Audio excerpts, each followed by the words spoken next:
So you want your writings to go from this, we pulled out our swords and started fighting, to something more like this. We unsheathed our swords and paced backward until we got in position. He lunged first, his sword gleaming silver as he aimed for my ribcage. See the difference? Finding your writing style is tough, but it doesn't have to be. Here are my 6 writing tips for improving your prose.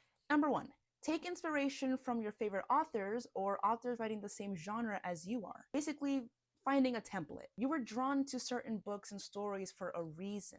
Maybe you enjoy Lord of the Rings because of how intricately detailed all the settings were. Maybe you like Narnia because of how clear and simple but fairy tale like the language was. Maybe you enjoy Percy Jackson because of how straightforward, modern, and sarcastic he sounded. If you know what kind of story you're writing, the setting, the genre, and the characters, you can simply find books that have the similar feel to it and take notes. And you don't have to worry about copying them word for word. Don't do that.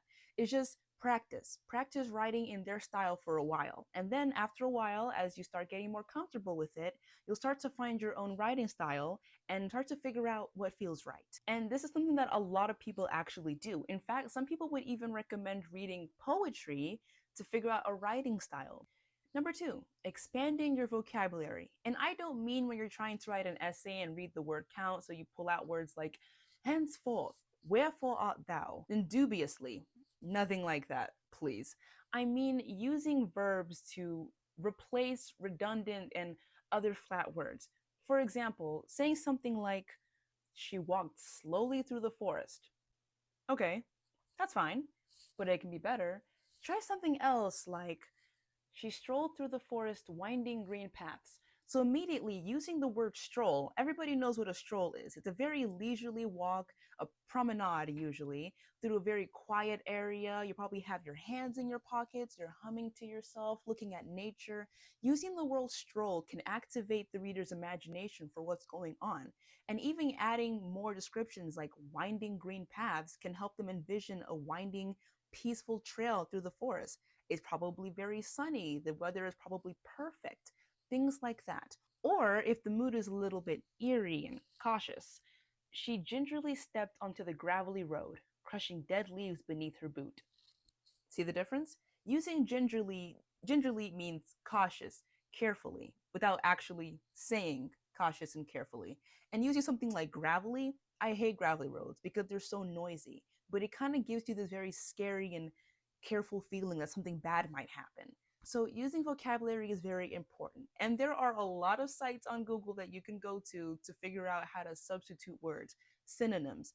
In fact, Microsoft Word even has a function where you can put a word in and then right click, look for synonyms, and then figure out different words that would work better in this case. But basically, the right vocabulary can help set the perfect tone for your reader.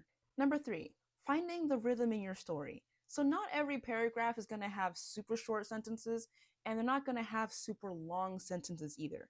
There's a rhythm to it, there's a flow. They can vary depending on what the scene needs, what it wants, or even which characters are speaking. If you're writing a very fast-paced scene, like a chase scene or a fight scene, then you're gonna want to use shorter, punchier lines. That way, everything lands, okay? You feel tired because the main character is tired. The sword is hitting their leg, the sword is hitting their sword. It feels like you're there with them. It's very action-packed. It kind of puts you into this mode that you're there with them. And it's also great for keeping the reader's attention because nobody wants a very long, drawn out fight scene where the sentences are a mile long. Nobody wants that.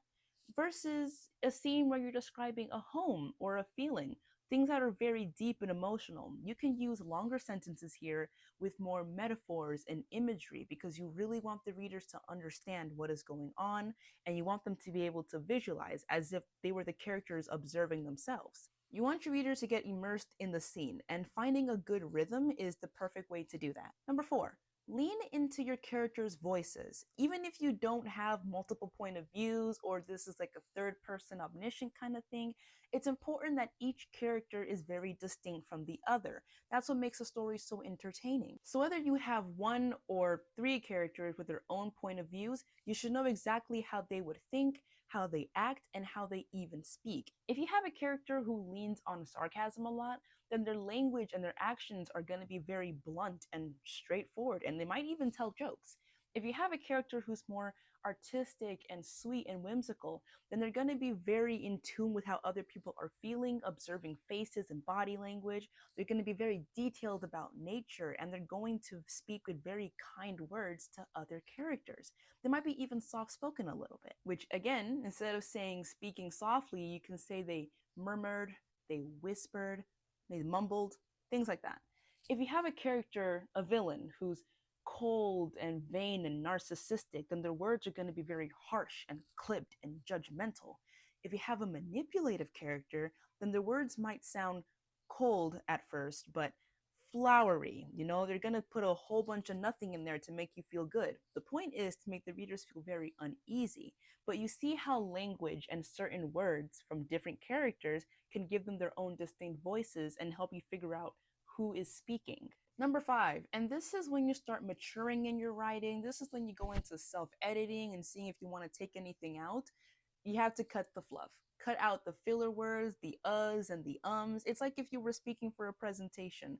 Figure out, and this is my best way to do this, my favorite way to do this, is to read your paragraphs out loud.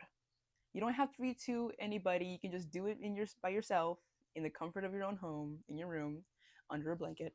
But reading out scenes helps you to hear yourself and how it would sound to the readers. Now, if the scene sounds too clunky, you can cut it down, you can delete some stuff. And if you don't like how a sentence sounds, your readers probably won't either. If you get tired of certain words, find repetitions, find yourself tripping over a couple sentences, then you can get rid of them too. The point is to make it as clear and concise as you can. And even this thing that I'll do sometimes is if I'm finished writing a chapter or a paragraph, I'll close my laptop, put it away, I'll come back the next day, and I'll start reading from wherever I stopped. And if I can't understand what's happening, even with the context, I rewrite everything because your readers can't understand what you mean to say. They can only see what you're actually saying. So make sure that whatever you're writing actually makes sense. They can't read your minds. And number 6, show don't tell. Obviously, you've been told this, but what does that mean exactly? Here's the thing, you don't have to avoid telling the story. Sometimes it really is okay to just say, she looked happy or he looked sad. That's okay sometimes, but only if it's really like a background character, if it's not really important. If this is your main character, if this is somebody who's actually important to the story and it's important to the scene, then you're gonna have to amp it up with some vocabulary words. Use words like she beamed or her eyes twinkled, smile lines appeared, okay? Things to give a visual. The whole point of the book is that the readers can visualize what's happening without being told that it's happening. So what I just gave you are the 5 elements of prose, being plot, character, setting, point of view, and theme. But I just kind of made it in my own little Janelli way. Anyways, thanks for watching, and I hope this really helped you develop your writing style or figure out where to start. Again, I would just start by finding books that are similar to your book and then kind of templating and then developing your style later. But anyways, thanks for watching my video, and I will see you in the next one. Bye!